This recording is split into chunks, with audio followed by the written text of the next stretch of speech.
2장 1절 말씀부터 10절 말씀 한 절씩 읽도록 하겠습니다. 요나가 물고기 뱃속에서 그의 하나님 여호와께 기도하여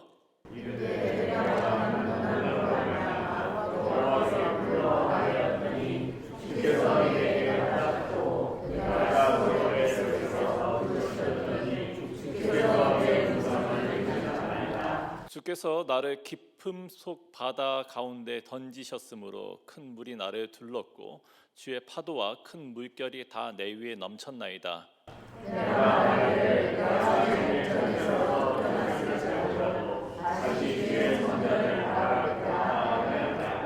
물이 나를 영혼까지 둘러싸우며 깊음이 나를 애워싸고 바다 풀이 내 머리를 감쌌나이다.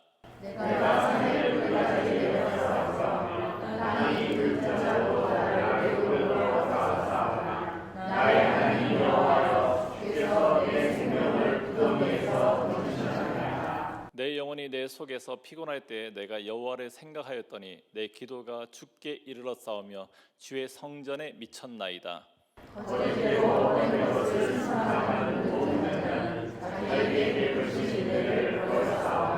나는 감사하는 목소리로 주께 제사를 드리며 나의 서원을 주께 갚겠나이다. 구원은 여호와께 속하였나이다 하니라. 여호와께서 그 물고기에게 말씀하시되 요나를 일지에 토하니라. 아멘. 여러분, 요나 이야기하면은 떠오르는 이미지가 어떤 것이 있습니까?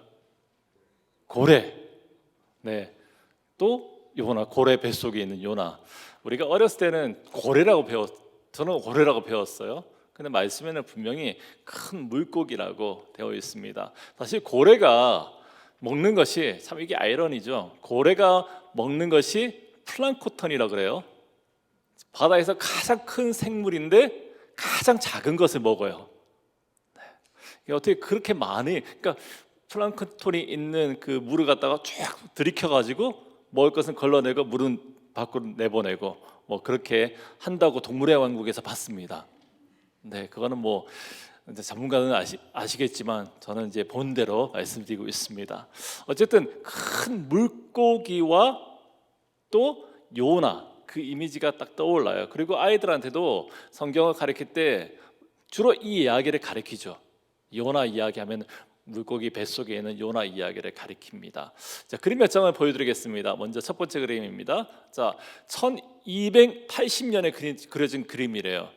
그때 만들어진 성경의 사파입니다. 자, 그림이 잘 보이시나요? 이렇게. 자, 물고기를 요나가 지금 등에 올라타고 있어요. 참 재밌죠? 근데 요나가 들고 있는 것이 두루마리. 그 당시에 성경인지 뭐 기도문인지 알지는 못하겠지만 그것을 가지고 있는 그런 그림입니다. 자, 다음 그림 한번 보여줄까요? 자, 이건 요즘에 나오는 일러스트예요. 보니까 요나가 물고기 입을 찢어 벌리고 있어요. 재밌는 또 상상을 저렇게 그림으로 표현하고 있습니다. 오늘 여러분들과 함께 나누기를 원하는 말씀, 바로 이 물고기 뱃속에 있는 요나에 대한 이야기입니다. 2장 전체를 읽었는데 사실 1장의 17절부터 2장 전체가 한 그 장입니다. 근데 1장의 그 뒷부분에 17절 2장의 내용을 갖다 붙여서 편집을 그렇게 한 것 같은데 실제로는 17절 말씀부터 2장 전체가 하나의 장이라고 할 수가 있습니다. 요나의 기도에 대한 이야기죠. 1절 말씀은 봅니다. 요나가 물고기 뱃속에서 그의 하나님 여호와께 기도하여. 큰 물고기가 바다에 던져진 요나를 삼켰습니다. 한번 상상해 보자고요. 물고기 뱃속이 어땠을까요? 먼저 그 뱃속에 분명히 불이 켜 있지는 않겠죠. 깜깜한 암흑 상태였을 겁니다. 그리고 이게 좋지 않은 냄새가 분명히 있었을 거예요. 그리고 그 배에서 우리 사람도 그 소리가 나잖아요. 어떤 그 생물이니까 그 내장 기관들이 움직이는 이상한 소리도 났을 겁니다. 그리고 끈적거리는 뭐 소화액이라든지 여러 가지 액체들도 느껴졌을 거예요. 만일 여러분들이 요나와 같이 그 물고기 뱃속에서 눈을 딱 떴을 때 어떤 생각이 먼저 드시겠습니까? 무섭지 않을까요?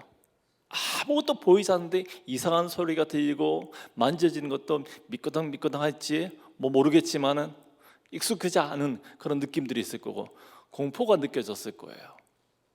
그리고 좀 그 환경에 익숙해지면은 또 어떤 생각이 들겠습니까?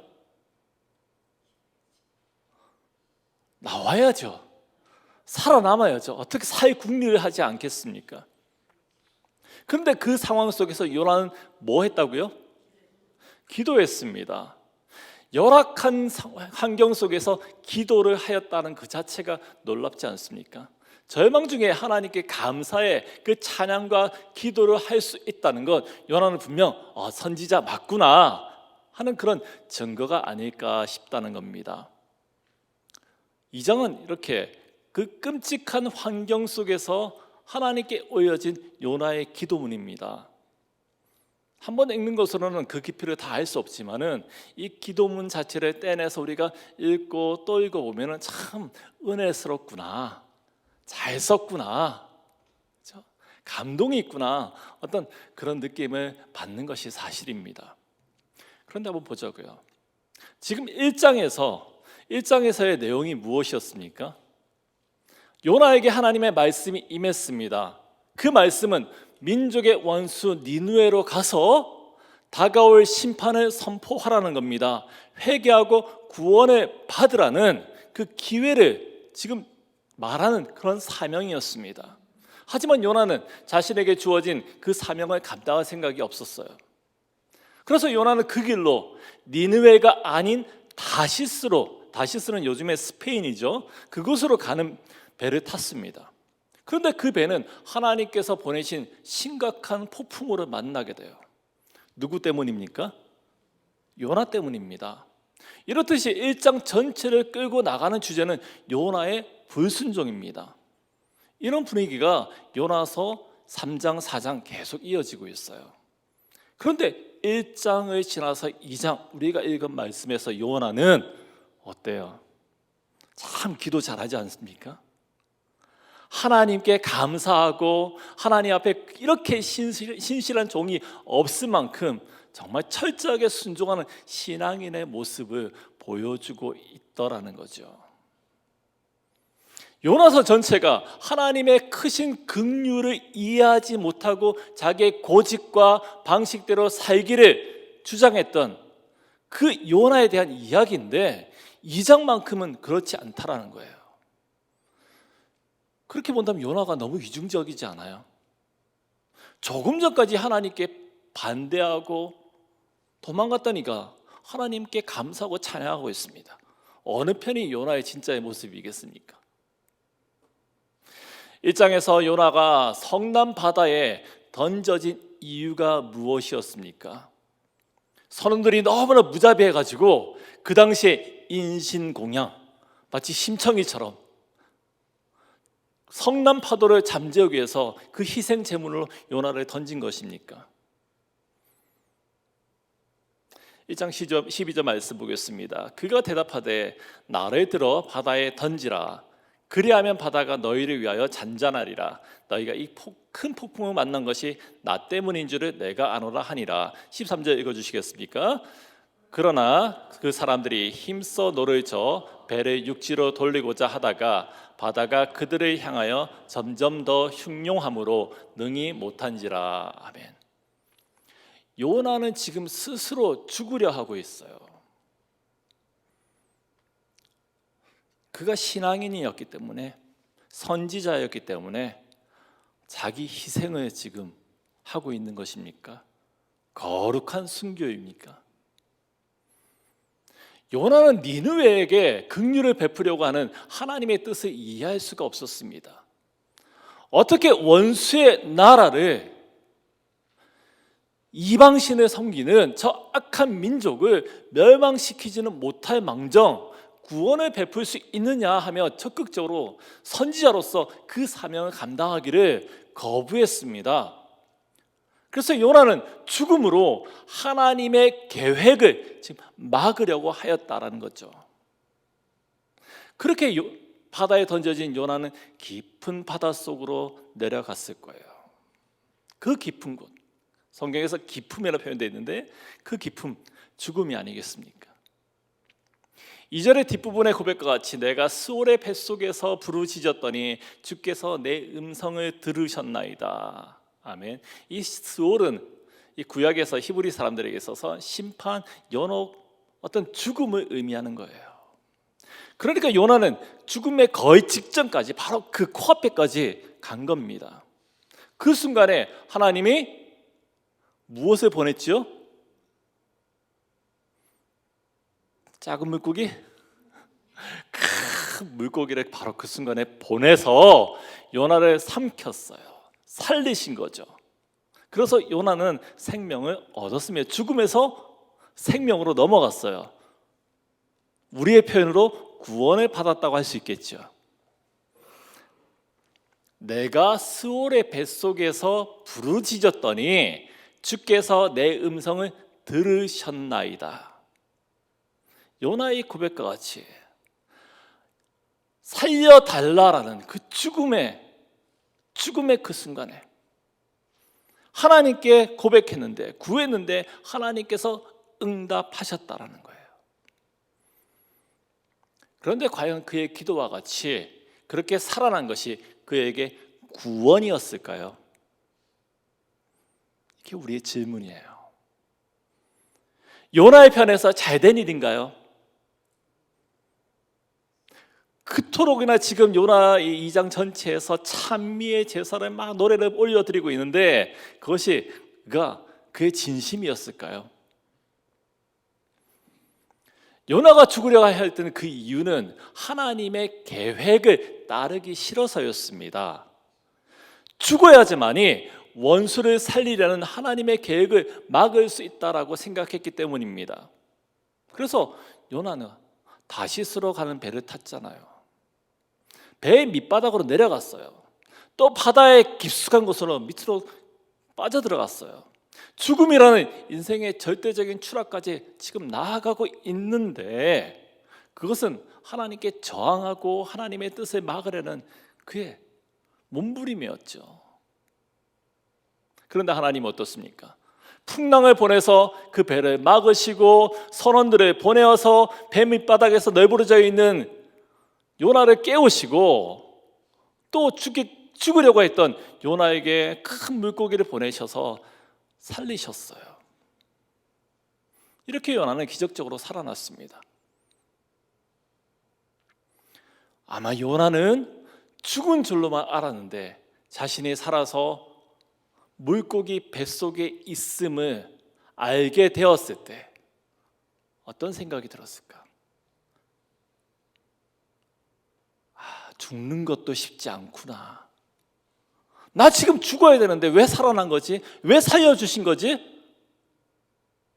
뭐 그렇다고 그래요. 한국에서 그 대교들 있잖아요. 한강에 대교에서 죽으려고 뛰어내렸는데 누군가가 쫓아가서 살렸어요. 그랬더니 막 첫 번째 눈을 뜨자마자 그 살려준 사람을 때렸대요. 나 죽어야 되는데 왜 살려줬냐고. 요나의 심정이 그렇지 않을까요? 하나님 앞에 짜증을 내고 승질을 있는 대로 부리지 않았을까, 그런 생각도 해봅니다. 요나에게 죽음은 하나님을 향한 저항이었다면 하나님께서 요나를 살리신 것은 그러한 저항이 아무 소용없는 일이다.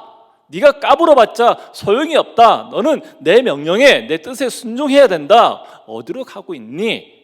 그런 하나님의 뜻이 아니었겠습니까? 그런 의미에서 물고기를 통해서 요나를 삼킨 것은 사명을 감당하기를 죽음으로 거부하는 요나에 대한 하나님의 심판이라고 볼 수 있지 않겠느냐라는 거죠. 그런데 문제는요, 여기서 끝나지 않아요. 요나를 삼켰던 물고기가 3일이 지나자 요나를 토해냈습니다. 10절에서 물고기가 요나를 토했다라는 표현을 쓰고 있어요. 요나를 뱉어냈다 혹은 밀어냈다, 뭐 이렇게 아름다운 표현이 아니라 토해냈다라는 굉장히 강한 표현을 쓰고 있죠. 우리가 아는 것처럼 토는 역겨움의 표현이에요. 이물질에 대해서 몸이 적극적으로 반응하는 것이 토입니다. 그렇게 본다면 물고기에게 요나는 이물질이죠. 3일 동안 견디었는데 도저히 견딜 수가 없어서 내뱉은 거예요. 10절 말씀은 다시 한번 읽어보겠습니다. 10절입니다. 같이 읽겠습니다. 시작. 여호와께서 그 물고기에게 말씀하시매 요나를 육지에 토하니라. 아멘. 요나를 삼켰던 물고기가 요나를 토해내었습니다. 그런데 그렇게 물고기가 행동한 것에는 누구의 말씀이 있었다고요? 여호와께서. 하나님이 물고기에게 그렇게 하도록 시킨 거예요. 그러면 요나를 역겨워하신 그 존재는 물고기였습니까? 하나님이었습니까? 하나님이에요. 무엇이 하나님으로 하여금 그토록이나 역겹게 만들었을까? 과연 물고기 뱃속에서 3일 동안 어떤 일이 일어난 것입니까? 요나는 물고기 뱃속에서 뭐 했다고요? 기도했습니다. 그저 기도했어요. 그것도 끔찍한 환경에도 불구하고 하나님께 감사의 기도를 하였습니다. 이것만으로도 우리는 요나가 정말 상황과는 상관없이 하나님을 향한 아름답고 신실한 신앙을 가지고 있다라고 생각할 수가 있습니다. 어쩌면 우리보다는 차원이 다른 그런 신앙의 모습이 아니겠습니까? 그런데 하나님은 달랐다고요. 하나님은 요나의 기도를 견디기 힘들어 하셨습니다. 요나의 기도에 하나님은 구역질을 한 거예요. 무엇이 문제라는 거예요? 다시 2절 말씀 읽어보겠습니다. 2절. 이르되 내가 받는 고난으로 말미암아 여호와께 불러 아뢰었더니 주께서 내게 대답하셨고 내가 스올의 뱃속에서 부르짖었더니 주께서 내 음성을 들으셨나이다. 요나는 자신의 기도가 고난 중에 행하였던 것이다 라고 말하고 있습니다. 생각해 봅시다. 요나가 말하는 고난, 어쩌면 그 폭풍우, 배에서 만난 폭풍우였을 것입니다. 그렇다면 그 폭풍우 속에서 요나가 하나님의 이름을 부른 적이 있습니까? 기도한 적이 있습니까? 기도는 이방인 선원들이 했어요. 각자의 신을 불러가면서 살려달라고, 이 풍랑을 좀 잠재워달라고, 그 화를 좀 수그려달라고 그 선원들이 목 놓아서 기도했다고요. 그때 요나는 잤습니다. 오죽했으면 선장에 내려가서 요나를 깨워서 너 지금 뭐하고 있니? 너의 신에게 좀 기도 좀 해라 라고 말을 했다고요. 그런데 요나는 고난 때문에 하나님께 간구했다, 하나님의 이름을 불렀다라고 말하고 있습니다. 기억력이 좀 없어진 것 같아요. 자기가 무슨 일을 했는지도 도저히 생각을 못하는 것 같아요. 이런 것을 우리는 위선이라 그러죠. 아닌데 그런 척하는 거예요.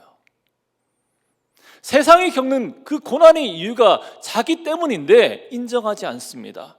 오직 자신이 당한 그 고통에만 집중하는 그런 유아기적인 신앙을 보여주고 있어요. 3절은 어떻습니까? 3절입니다. 주께서 나를 깊음 속 바다 가운데에 던지셨으므로. 누가 자신을 던졌다고요? 주께서. 어떻게든지 살려달라는 선원들에게, 살리려는 선원들에게 나 좀 던지라고 소리쳤던 이가 누구였어요? 요나 아니었습니까? 요나의 외침은 하나님의 뜻에 내가 죽더라도 따를 수가 없다, 결코 따를 수가 없다라는 절규였습니다. 계속되는 4절도 그래요. 내가 말하기를 내가 주의 목전에서 쫓겨났을지라도 다시 주의 성전을 바라보겠나이다. 이 구절만 보면 참 은혜스러워요. 어떤 상황에 놓였든지 간에 나는 주의 성전만 보겠습니다. 성전 예배하는 곳이잖아요. 하나님께 온전한 예배자로 살겠습니다 라는 그런 고백처럼 느껴져요. 그런데 좀 더 자세히 생각해 보면 요나가 하나님으로부터 쫓겨났습니까? 요나가 도망간 거죠. 그의 불순종이었어요. 그런 그가 내가 다시 주의 성전을 보겠다고 기도합니다. 자신의 잘못을 깨닫고 회개하면서 이제 성전 주님만을 붙들고 나가겠습니다 라고 고백해요. 우리가 아는 것처럼 회개는 돌이킴이잖아요. 만약에 요나가 하나님의 뜻을 분명히 알고 그제서야 내가 잘못했습니다, 내 삶을 내 길을 돌이키겠습니다 하면은 요나는 어디로 가야 되죠? 니느웨잖아요. 성전이 있는 예루살렘이 아니에요. 그런데 요나의 시선과 생각은 니느웨가 아니라 주의 성전을 예루살렘을 향하고 있습니다. 이방의 그 원수와 같은 그 민족이 아니라 자기 민족, 그렇죠? 자기만을 향해 있다는 거예요. 다시 말해서 이 기도는 나는 절대로 니느웨로 갈 수 없습니다, 한 번 더 다짐하고 또 다짐하는 것이라고 할 수 있겠죠.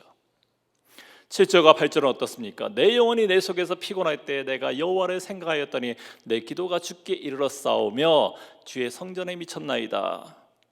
거짓되고 헛된 것을 숭상하는 모든 자는 자기에게 베푸신 은혜를 버렸사오나.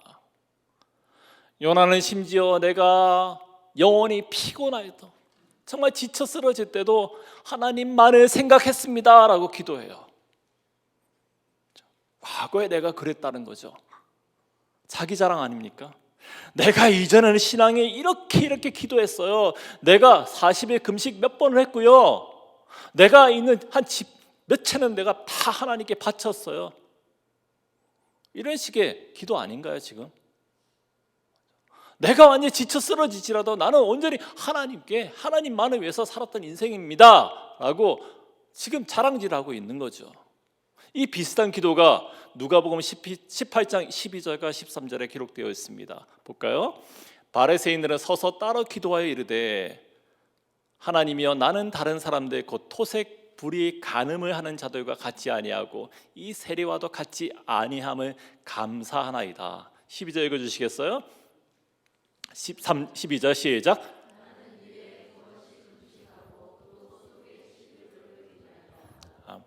아멘. 지금 바리새인의, 예수님 당시의 바리새인의 기도예요. 뭐 다른 표현을, 다른 거 설명할 필요 없이 나는 이렇습니다라고 자랑질하는 거죠. 신앙의 자랑질이에요. 요나의 기도는 지금 이 말씀 바리새인의 기도와 맥을 같이 하는 겁니다. 물속의 뱃속에서 누구한테 자랑질하고 있어요? 아무도 없는데 하나님한테. 나 이렇게 신앙생활 했잖아요. 나 이렇게 잘 믿었잖아요. 그래서 그의 기도는 자기 자랑 그 이상도 그 이하도 아니라는 겁니다. 성경에서 토하다, 이 토하다라는 그 단어에 쓰인 그 단어는 성경에서 경멸의 의미로 사용되었습니다.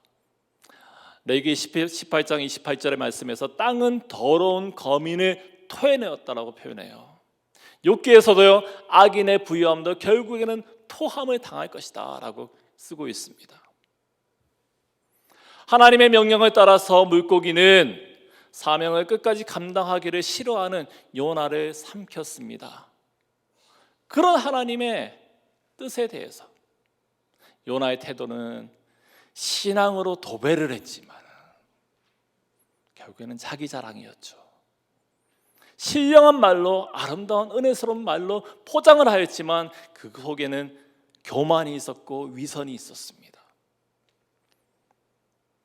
하나님을 기쁘게 하는 그런 기도가 아니었다라는 겁니다. 그래서 하나님은 그런 그의 기도에 불편함을 느끼셨다는 거죠. 개워낼 만큼, 토해낼 만큼 역겨움을 하나님께서 느끼셨다라는 겁니다. 여러분들, 우리의 나의 신앙의 모습은 어떻습니까? 말씀을 다시 한번 정리해 보겠습니다. 죽어가는 요나를 큰 물고기가 삼킨 것은 구원이 아니라 고집스럽고 미숙하고 자기 중심적인 신앙에 가진 요나를 향한 하나님의 심판이었습니다. 심판을 당한 자가 토로해야 될 것이 무엇이겠습니까? 죄에 대해서 고백해야 되고 내가 왜 이런 고통을 당해야 되는가? 자신을 돌아봐야 되고 후회하고 회한과 회개가 아니겠어요? 그리고 돌이킴이 아니겠어요? 하나님의 거룩한 이름을 부르고 신앙적인 모양새를 가지고 있다고 해서 온전한 신앙인이다라고 우리는 판단해서는 안 될 거예요.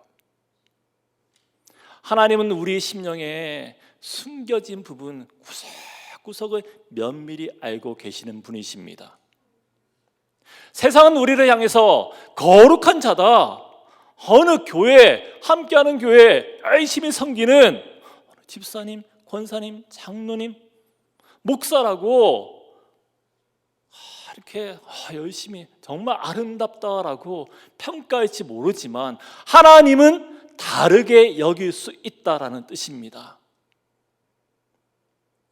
우리의 모습 때문에 하나님께서 역겨워하실 수 있다라는 거예요.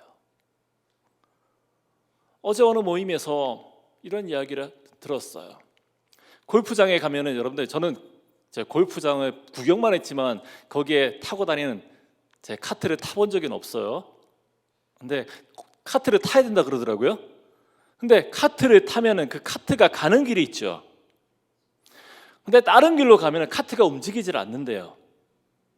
요즘에는 뭐 장치가 있어가지고 그거 다 감지해서 만약에 그 길이 아니라 다른 길로 가면은 카트가 멈춰버린다고 하더라고요. 근데 어느 분이 그 이야기를 해주신 분이 이제 비가 오고 난 다음에 잔디가 지퍽지퍽한데 거기를 카트가 가면은 분명히 잔디가 다 망가지잖아요. 근데 그 길을 어떤 카트가 쫙 가고 있더래요. 저건 뭐지? 혹시 그 안에 있는 GPS 장치를 꺼버린 거 아니야? 추측을 했다는 그래요. 그런데 가까이 가보니까 아니나 다를까 장치를 껐더래요. 이야, 잔머리 잘 쓰네. 그런데 누군가 봤더니 분명 한국 사람일 거야.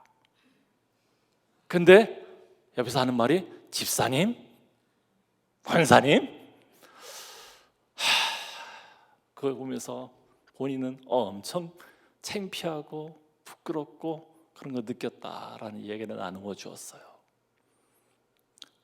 저도 그 얘기를 들으면서 덧붙였죠. 저도 마켓, 샘스 이런 데 가면은 이렇게 박스로 과일을 팔잖아요. 사과 한 박스. 근데 뚜껑이 없지 않습니까? 근데 꼭 그 알을 바꾸시는 분들이 있더라고요.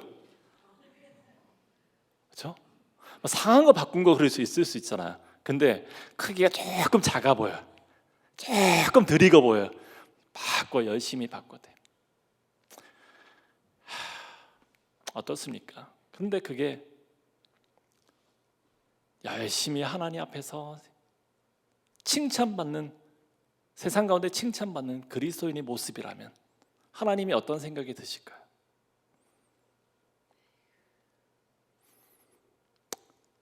세상은 분명 그런 모습을 보면서 손가락 잘 겁니다. 아는 사람은 창피할 거예요. 그런데 그것보다 하나님은 그런 모습에 힘겨워하신다는 사실을 기억하시기 원합니다. 신앙은 화려한 미사여구가 아니에요. 오늘 이 장에서 그려내는 요나는 가장되고 왜곡된 신앙인의 모습입니다. 하나님은 그런 요나의 신앙에 역겨워하시면서 토해내었습니다. 누군가는 이렇게 썼어요. 한번 비춰주겠어요? 마지막 슬라이드입니다. 우리의 언어가 우리의 삶의 표현일 때 그 고백은 가장 멋진 고백이 된다. 하지만 우리의 언어가 우리의 삶을 배반할 때 내 속마음은 세상이 원하는 욕망과 어울린 채 텅 빈 입술만 하나님의 은혜를 노래할 때 우리의 고백은 가장 저급한 형태의 위선으로 전락한다. 참 어려워 보이는 말인데 근데 말만 하지 말자는 거죠. 그렇죠? 신앙은 삶으로 고백되는 믿음의 언어입니다. 그런데 살아냄이 없이 입술로만 고백하는 신앙, 위선일 뿐입니다. 우리는 하나님을 신앙하는 존재들입니다. 하나님께서는 분명 당신을 신앙하는 존재들의 그 찬양과 경배, 그 감사를 받으시기를 원하십니다. 그런데 말뿐인 거룩이 아니라 삶의 고백이 되기를 하나님께서는 원하신다라는 거죠. 이 땅에서 우리를 살게 하신 이유 무엇이겠습니까? 그리스도인으로 살라는 거예요. 그리고 하나님의 사명을 잘 감당하기를 원하십니다. 사명이라고 거창하게 생각하지 말자고요. 그리스도인답게 사는 겁니다. 말로만 찬양하고 말로만 감사하고 말로만 그리스도인이다라고 자랑하는 것이 아니라 그렇게 살라라는 거예요.